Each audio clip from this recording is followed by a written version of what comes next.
In this lesson, we're going to begin to discuss the stacking order of objects and the Layers panel.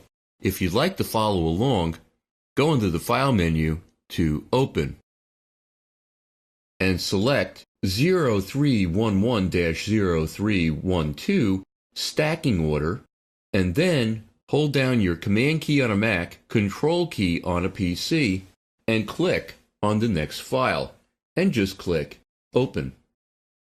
To begin, let's go to our Rectangle tool. If you can't find it, just hit your M key.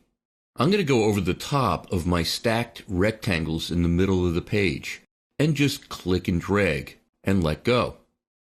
Anytime you draw a new object in InDesign, it's always in front. What if I didn't want it in front? I would have to go under the Object menu to Arrange, Send Backward. That sends it one level down in the stacking order. Let me do that again. Object, Arrange, Send Backward. Now it's two levels down in the stacking order from where it started. Let me send it all the way to the back. Object, Arrange, Send to Back. Now let me bring it all the way to the front. Object, Arrange, Bring to Front. Imagine working on a very complex layout, and you're working on a particular page or spread, and there's lots and lots of objects that are all stacked on top of each other, and having to arrange the stacking order by going to Object, Arrange. That would make it very difficult working on your layout. To make it easier, there's the Layers panel. Let me go to my Selection tool. Before we go any further, I just wanted to point out, if you want your panels to look exactly like mine, make sure to choose the Typography workspace from under your Workspace pop-up. If you go to your Layers panel, you'll see that there's one layer anytime you open a brand new document, but you can add additional layers. Well, what exactly are layers?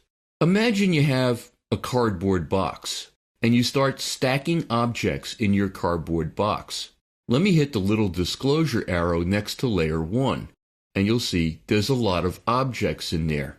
In recent versions of InDesign, you can see each and every object in a layer just by clicking that little disclosure arrow. This is a lot more like Adobe Illustrator, and it offers a tremendous amount of control over the stacking order of objects. Let me close that little disclosure arrow just by clicking on it again. And I'm going to create another layer just by clicking the New Layer button at the bottom of the panel. Let's get back to our cardboard boxes. Imagine this bottom layer is a cardboard box, and I have a bunch of similar objects stacked in it. To give me more control, creating a new layer or cardboard box to stack additional objects in will give me a lot more control. So there's a stacking order within each layer. There's also a stacking order of my layers themselves, or my cardboard boxes. It makes it much easier to have a lot more control over your objects. How do I get this control? Well, let me show you. You can see that each one of my objects has a visibility eye next to it. If I click on that eye, watch what happens to my top rectangle. You can't see it. It's still there, but you can't see or select it. Let me hit my visibility eye again, and I can do that to any one of these objects. You can see they go away when I click the visibility eye. I can also lock objects. There's this empty lock box right next to the visibility eye. If I click in that lockbox, it actually locks that top object.